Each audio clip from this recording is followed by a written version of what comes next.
Welcome back student स्वागत करुच्ची Bharti classes को मु आपण मानकर सागर सर दशम श्रेणी पिला मानकर अर्धवार्षिक परीक्षा प्रिपरेशन आज वीडियो माध्यम इतिहास एवं भूगोल जो ऑब्जेक्टिव क्वेश्चन पेपर रही जहाँकि 50 मार्क आसो से क्वेश्चन आंसर गुड़िक भल भाव में आलोचना करवा। तो निहाती भाव में भिडियोटी को शेष पर्यंत देखिए। जदि चैनल को सब्सक्राइब करना ही चैनल को सब्सक्राइब करनी निज सांग मान सहित वीडियो को शेयर कर दिंतु। तो चलतु सीधा सड़क प्रथम प्रश्न को जीवा। प्रथम प्रश्न कौन पचार यहाँ आपंकर क विभाग प्रश्न जो भूगोल और अर्थनीतिर प्रश्न रहा 25 मार्क ख विभाग में इतिहास और राजनीति विज्ञान 25 मार्क रहा। सर्वमोट 50टा जाक क्वेश्चन आंसर आलोचना करी। प्रथम प्रश्न को चलतु। मालिकाना दृष्टि पुष्करिणी क्यों प्रकार संबल अटे? मालिकाना दृष्टि पुष्करिणी उभय व्यक्तिगत और गोष्ठीगत हो पार। कहीं ना केतेबेले केतेबेले पुष्करिणीटा माने कौन गाँ लोकों अंडर रे आसी थाए सेठी माछ चाष होता है कि अलग चाष से माने करिथांती। ठीक अच्छे फूल हरिका पद्म फूल हरिका किसी भी चाष कार्य करिथांती। क्लियर अच्छी बेले बेले पुष्करिणी को गोटे गोटे लोक पर्टिकुलाली लीज रे नियंती कि यही समय सीमा भितर मुझे चाष करी ग्रामांचल को एतिकी पैसा माने गाँव कमिटी को एतिकी पैसा देवी और बाकी लाभ तक मुझे रखी। तो बेले बेले यहाँ व्यक्तिगत होता है गोष्ठीगत होता है। तो आम यहाँ कहीपर उभय व्यक्तिगत और गोष्ठीगत। क्लियर अच्छी परवर्ती प्रश्न को चलतु। द्वितीय प्रश्न कौन पचार उत्पत्ति अनुसार संबल को क्यों क्यों श्रेणी रे विभक्त करा जायछि? उत्पत्ति अनुसार संबल को जैव और अजैव संबल भाव में दुई भाग में विभक्त करा जायछि। क्लियर अच्छी जैव संबल माने जो संबल गुड़िकर जीवन अच्छी प्राणी संबल होगला उद्भिद संबल होगला जीवजंतु जो मैंने जो मान जीवन अच्छी। अजैव संबल जमती लुहा पत्थर है खनिज पत्थर है एगुड़ाक अजैव संबल जाऊँगी। समुद्र तट ठारू केते किलोमीटर परवर्ती अंचल सामुद्रिक संबल अन्य अर्थनैतिक अंचल अंतर्भुक्त होता है। तो ऑब्वियसली समुद्र तट ठारू केते किलोमीटर परवर्ती अंचल सामुद्रिक संबल अन्य अर्थनैतिक संबल अंतर्भुक्त होता है 370 किलोमीटर पर्यंत। ओके 370 किलोमीटर पर्यंत। परवर्ती प्रश्न को जीवा। 4 नंबर कौन पचार भारत में शतकड़ा केते भाग भूमि रे कृषि कार्य करा जाय थाए? भारत में 55 शतकड़ा भूमि रे कृषि कार्य होता है। 5 नंबर प्रश्न क्यों कारण भू व्यवहार रे असमंजस्यता लक्ष्य करा जाय थाए? ना उभय प्राकृतिक और मानवीय कारण भू व्यवहार रे असमंजस्यता लक्ष्य करा जाए। 6 नंबर प्रश्न पट्टु मृत्तिका रे क्यों उपादान कम थाए? जब खारजान कम थाए। परवर्ती प्रश्न को जीवा। 7 नंबर प्रश्न कौन पचार अपेक्षाकृत शुष्क अंचल पट्टु मृत्तिका को कौन कह जाए? अपेक्षाकृत शुष्क अंचल पट्टु मृत्तिका को रे कह जाए। क्यों अरण्यर वृक्ष गुड़िक अधिक उच्च और अत्यंत घंच अटंती? अर्धचिरहरित अरण्यर वृक्ष गुड़िक अधिक उच्च और अत्यंत घंच होता। 9 नंबर प्रश्न चंदन वृक्ष क्यों प्रकार अरण्य देखा जाय थाए? शुष्क पर्णमोची अरण्य देखा जाय थाए। परवर्ती प्रश्न को जीवा। कान्हा जातीय उद्यान क्यों राज्य रे अवस्थित अटे? यह मध्य प्रदेश राज्य रे अवस्थित अटे। लाल पुस्तक प्रथमे केबे प्रकाशित होइथिला? 1966 मसीह प्रथमे प्रकाशित होइथिला लाल पुस्तक। क्यों जलभंडारटी चंबल नदी उपरे निर्मित हुई नहीं? अर्थात ये जो 4टा जाक ऑप्शन अच्छी ये भर कोटा चंबल नदी उपरे निर्मित हुई नहीं। तो आंसर है गोविंद सागर जलभंडारटी चंबल नदी उपरे निर्मित हुई नहीं। परवर्ती प्रश्न को जीवा। 13 नंबर प्रश्न कौन पचार कृष्णा नदीबंध द्वारा सृष्ट जलभंडार नाम कौन अटे? नागार्जुन सागर। एबे आमे 14 नंबर प्रश्न को जीवा। प्रश्न 14 कौन पचार भारतर सबुठु बड़ लुहापथर गच्छित खनि किए अटे? भारतर सबुठु बड़ लुहापथर गच्छित खनि होची चिरिया। 15 नंबर प्रश्न अति उन्नत मानर लौहपिंडर नाम कौन अटे? मैग्नेटाइट। 16 नंबर सिंगरौली क्यों राज्य में अवस्थित अटे? सिंगरौली मध्य प्रदेश राज्य में अवस्थित अटे। परवर्ती प्रश्न को जीवा। निम्नोक्त मध्य क्योंटी एक अपतट तैल खनि अटे? निम्नोक्त मध्य क्योंटी एक अपतट तैल खनि अटे? आलियाबेट। छिद्रयुक्त चूनापथर रे क्यों खनिज मिलता है? अभ्र। परवर्ती प्रश्न बहुराष्ट्रीय कंपनी मानकु उत्पादन क्षेत्र में सुविधा प्रदान केउं आर्थिक नीति अंतर्गत अटे? उदारीकरण। बहुराष्ट्रीय कंपनी मानकु उत्पादन क्षेत्र में सुविधा प्रदान उदारीकरण आर्थिक नीति अंतर्गत अटे।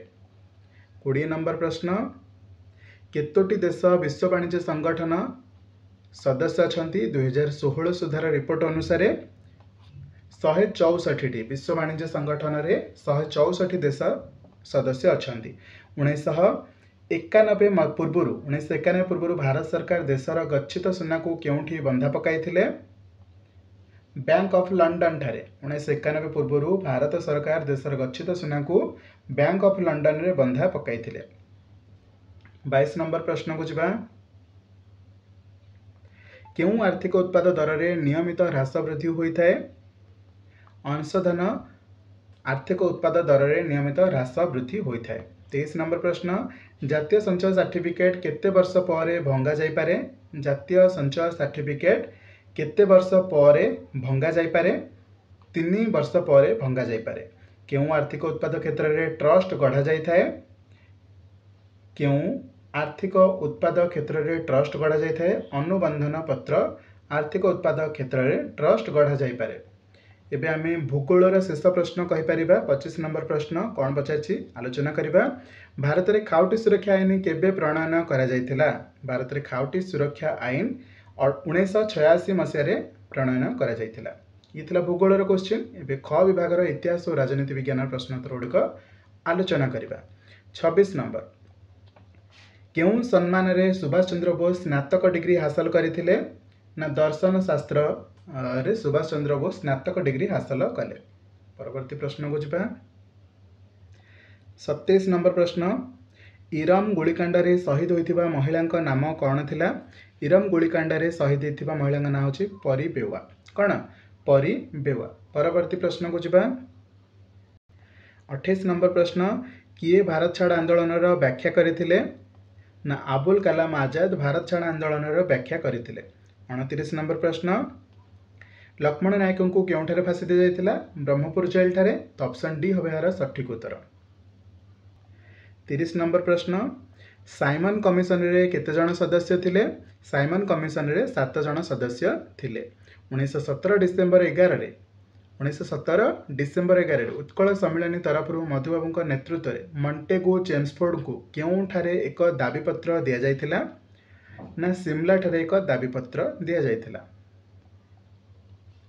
32 नंबर प्रश्न 1911 रे किए पूर्वांचल राज्यगुड़िकर सीमा परिवर्तन पर घोषणा करथिले? Lord Hardinge. परवर्ती प्रश्न केबे संबलपुर रे कोर्ट कचेरी रु ओडिया भाषा उच्छेद करी हिंदी भाषा प्रचलन होइतिला? केबे संबलपुर रे कोर्ट कचेरी रु ओडिया भाषा उच्छेद करी हिंदी भाषा प्रचलन होइतिला? तो आंसर हेबो 1895 जनवरी 15 तारिख रे संबलपुर रे कोर्ट कचेरी रु ओडिया भाषा उच्छेद करी हिंदी भाषा प्रचलन होइतिला। प्रश्न 34 ओडिशा प्रशासनिक कमिटी रे मधुसूदन दासंग समेत केते जण सदस्य थिले? 9 जण। केउं ओडिया भाषाभाषी अंचलटी ओडिशा बाहर रहिला नाही? केउं ओडिया भाषाभाषी अंचलटी ओडिशा बाहर रहिला नाही? छत्रपुर। परवर्ती प्रश्न महात्मा गांधी केउं दिन कटक रे जनसमावेश को उद्बोधन देइथिले? केउं दिन? ना 1921 मार्च 23 तारिख दिन कटक रे जनसमावेश को उद्बोधन देइथिले आम जातिर पिता महात्मा गांधी। परवर्ती प्रश्न को जिबा। गांधीजी को गण आईन माने आंदोलन हिंसात्मक दिगरे गति करिबार आशंका करी किए गांधीजी को विरोध करथिले? ना आनी बेसांत गांधीजी को विरोध करथिले। परवर्ती प्रश्न 38 नंबर गांधीजी दक्षिण आफ्रिका रे केउं संवादपत्र प्रकाश करथिले? गांधीजी दक्षिण आफ्रिका रे इंडियन ओपिनियन नामक एक संवादपत्र प्रकाश करथिले। परवर्ती प्रश्न को जिबा। प्रश्न 39 दक्षिण आफ्रिका रे गांधीजी संग्राम समय सेठाकार शासनर मुख्य किए थिले? ना जनरल स्कॉट्स। 40 नंबर प्रश्न राजा सूरप्रताप महेंद्र बहादुर केउठाकार राजा थिले? सी थिले ढेंकानालर राजा। परवर्ती प्रश्न को जावा 41 नंबर प्रश्न कौन पचार भारत में कहीं परोक्ष गणतंत्र प्रचलित अटे कारण बहुल जनसंख्या और आयतनर विशालता जो भारत में परोक्ष गणतंत्र प्रचलित हो क्लियर अच्छी 42 नंबर प्रश्न गणतंत्र होछि लोकमानंक द्वारा और लोकमानंक पई उद्दिष्ट शासन यह किए कहिथिले अब्राहम लिंकन भारत लोक प्रतिनिधि आईन क्यों मसीह प्रणीत होइछि यह 1951 मसीह प्रणीत होइछि कौन भारत में लोक प्रतिनिधि आईन 44 नंबर प्रश्न ओडिशा विधानसभा मोट सभ्य संख्या केते अटंती 147 जन केते जन पिला माने 147 जन ये 147 सीट रु जी अधिक संख्यक भोट जितिब सी सरकार गठन करिवो क्लियर अच्छी परवर्ती प्रश्न को जिबा जदि पचारिबो ओडिशारू लोकसभा को केते सभ्य संख्या जाइथांती उत्तर हम 21 जन ओके किंतु विधानसभा को 147 जन जोटा आम एमएलए कहूचे ओके टोटाल ओडिशा रे 147 जन एमएलए अछंती क्लियर अच्छी परवर्ती प्रश्न को जिबा राष्ट्रपति लोकसभा केते जन सदस्य को मनोनीत करती 12 जन गोटे मिनट सॉरी राष्ट्रपति लोकसभा केते जन सदस्य को मनोनीत करती लोकसभा कहवा आम 5 जन 5 जन 2 जन राष्ट्रपति लोकसभा 2 जन सदस्य को मनोनीत करिथांती किंतु जदि राज्यसभा कथा कहवा 12 जन को मनोनीत करिथांती क्लियर अच्छी परवर्ती प्रश्न को जिबा 46 नंबर प्रश्न क्यों परिस्थिति जड़े प्रार्थी निजर अमानत राशि हरांती क्यों परिस्थिति जड़े प्रार्थी निजर अमानत राशि हरांती तो आंसर हे देखो ऑप्शन गुड़िक भल भाव पढ़ंतु सिद्ध मतर एक षष्ठांश समर्थ न मिले सिद्ध मतर एक षष्ठांश समर्थ न मिले बुझीगला परवर्ती प्रश्न को जिबा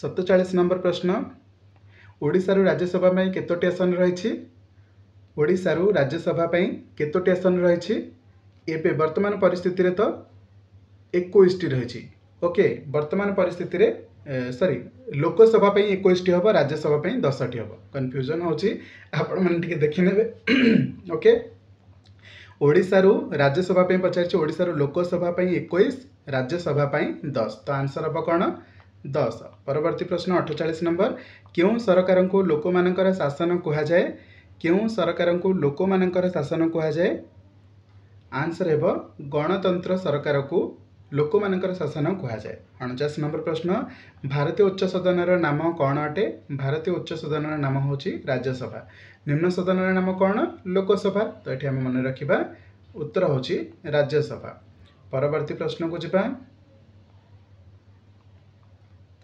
राज्यसभार सदस्य माने निज राज्य क्या द्वारा निर्वाचित हुअन्ति निज राज्य विधानसभा सदस्य मान द्वारा निर्वाचित हुअन्ति तो यही आपण मानकर टोटाल 50 गोटी objective question history and geography को लेकिन ये 50टा प्रश्न रु आपण माने केते मार्क सिक्योर कले निहाती भाव में कमेंट सेक्शन रे जनइबे एंड जदि आपणकर 50 रु 50 अच्छी तो आपण माने एक्सीलेंट काम कर बहुत बढ़िया प्रिपरेशन चलती आउ टिके बूस्ट अप करंतु समय अनुसार रिवाइज करंतु 45 एबव अच्छी तो आप टिके परिश्रम कले 50 रु 50 मार्क रखिपारे जहाँ भी भूल होची सेगुड़ा को रिवाइज करंतु ता रिलेटेड किसी से विषय क्वेश्चन आंसर रिवाइज करंतु देखिए आपण ऑब्जेक्टिव सेशन में किसी भी प्रोब्लेम हेनी बाकी सब्जेक्टिव जहाँ भी सिलेक्शन क्वेश्चन दबा से सब क्वेश्चन को ही पढ़ी गले आपण सब्जेक्टिव रे किसी भी प्रश्न छाड़ी आसबार संभावना ना बस आपणकर डिपेंड कर प्रिपेरेसन पर क्वेश्चन पाइला पर भी जब सब्जेक्टिव सिलेक्शन क्वेश्चन पाइला पर भी जब न पढ़े तो से आपण मैंने निजे ही दायी रहे चलतु आज वीडियो केमती लगला कमेंट सेक्शन में निहाती भाव में जनइबे